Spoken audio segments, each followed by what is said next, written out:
Hi, I'm Beverly Harzog, host of Your Personal Economy. Thanks so much for joining me for episode number 32. How much money do you need in retirement? We're going to be talking about how you can estimate how much money you're going to need in retirement, and it's going to be different for everyone.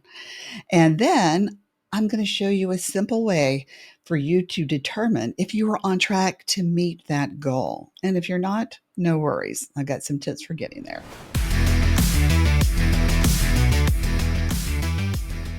It can be really stressful trying to figure out how much money you're going to need when you retire. One of the numbers that gets bandied about a lot these days is $1 million. Do you need $1 million to retire? And also, do you need more than that to retire? Well, let's take $1 million as an example. Okay. There's something called the 4% rule. Now, this was actually originated in the 90s, so it's a little debatable as to whether or not that is still relevant. It may still be relevant to some people, but not to others. Okay. But it's a good rule of thumb. And what it actually means is that you would be able to pull out 4% of the money you have invested in the first year of your retirement. So let's say you've got that $1 million. Okay, 4% of that would be 40,000. So during the first year, you would pull out 40,000, and that comes out to $3,333.33 a month. And yes, I used a calculator.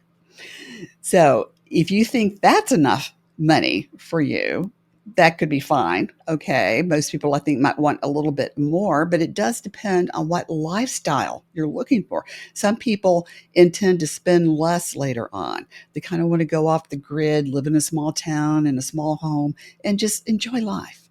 Others might want to travel to exotic destinations. You're probably going to need more money than what you're currently spending now. Okay.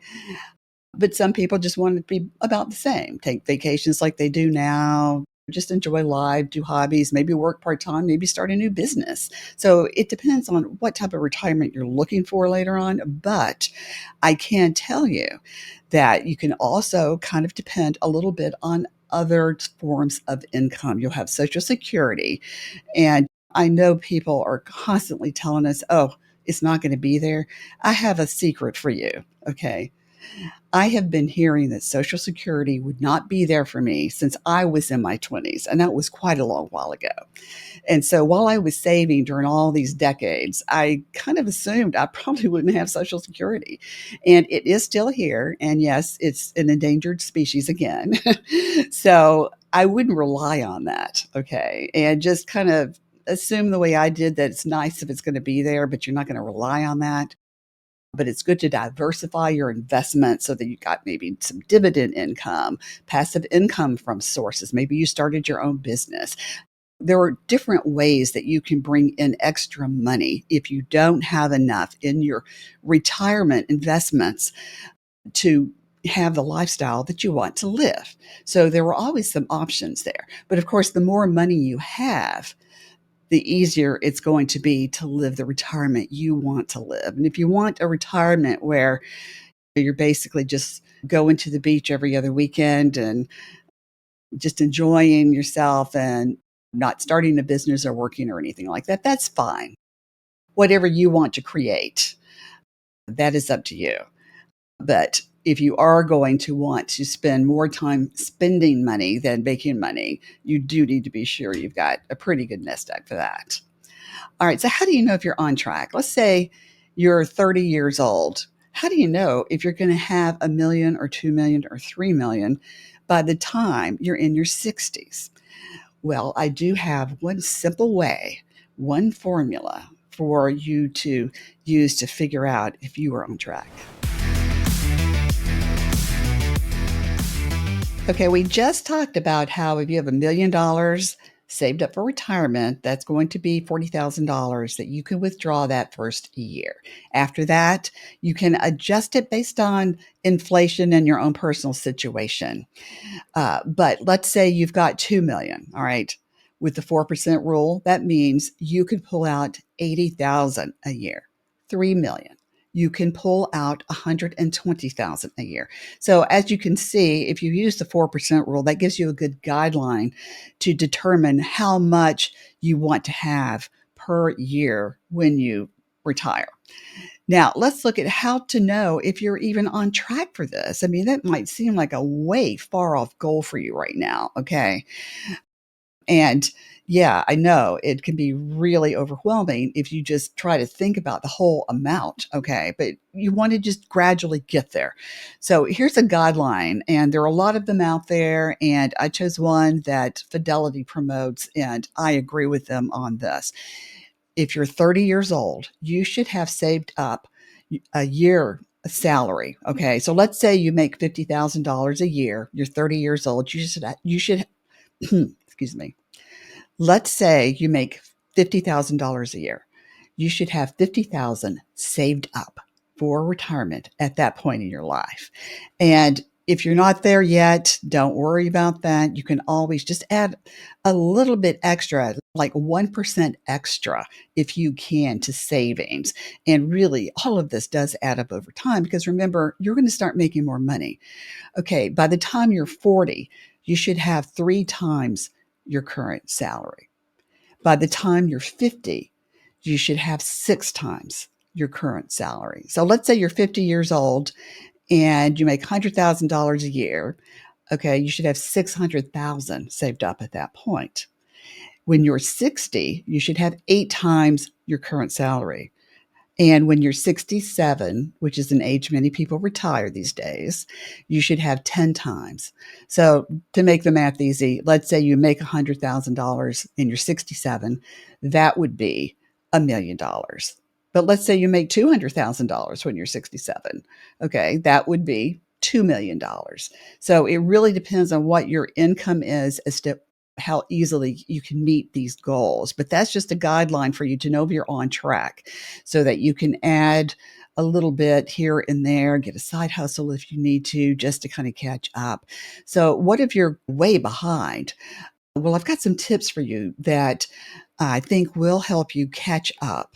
And it does take a little time and patience, but even if you're over 50, there are some things you can do to try to catch up. And that's coming up next.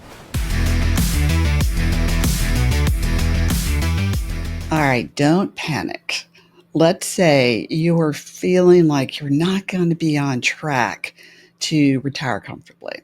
My advice is going to be a little different based on where you are in your life. If you're younger, you've got more time, okay? You're going to start making more money in your chosen career. You're going to be able to be a little more aggressive with investments, okay? Because you've got more time before you're going to retire, so you've got more time to take risk. Okay. Once you get about 75,000 or 100,000 in investments, if you've been doing this on your own, I suggest getting a financial advisor. And yes, you need to look into this carefully so you understand what fees they're going to charge and how they operate. I can tell you that I've worked with a financial advisor for about 35 years now.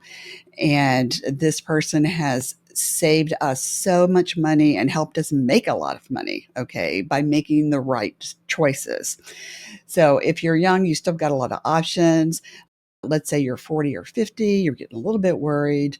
Well, does your employer have a 401k matching plan? You've got to get on that right away. Okay. That's free money. Okay. You want to be sure you're taking advantage of that to the maximum that you can do. And let's say you work for a company that doesn't have a program like this. Well, you might consider changing jobs and working for a company that has some better benefits for their employees. And there's nothing wrong with that. Okay. You're making a strategic decision. You have skills and talent to offer an employer. Okay. So you give them something and you get something back. That's fair. And let's say you're older, let's say you're over 50. Okay, well, there are all kinds of catch up contributions that you can do with 401ks and even IRAs and Roth IRAs. So look at what is available to you based on your circumstances, whether you're working for an employer or you're on your own and you run your own business, or you might be like a freelance contractor. Whatever your situation is, look at what is available to you. And sometimes you can pick up like a side hustle just during the holidays. If you get any kind of company bonus, set that aside for your to invest. Okay, so think very carefully about where some of this extra money you might come into, where you can put it back into that retirement savings instead of spending it. And okay, I'll let you spend just a little bit of it because it is important to treat yourself, but put a good portion of it in investments for your future. All right. Thanks so much for joining me for episode number 32. We talked about how much you're going to need in retirement and how to get there and how to know if you're on track. Coming up in episode 33, I am going to show you how to get through the holiday season debt-free. And if you're enjoying my podcast, be sure to subscribe. I am on YouTube, Spotify, and Apple Podcasts. Thanks for watching and listening, and I'll see you next time.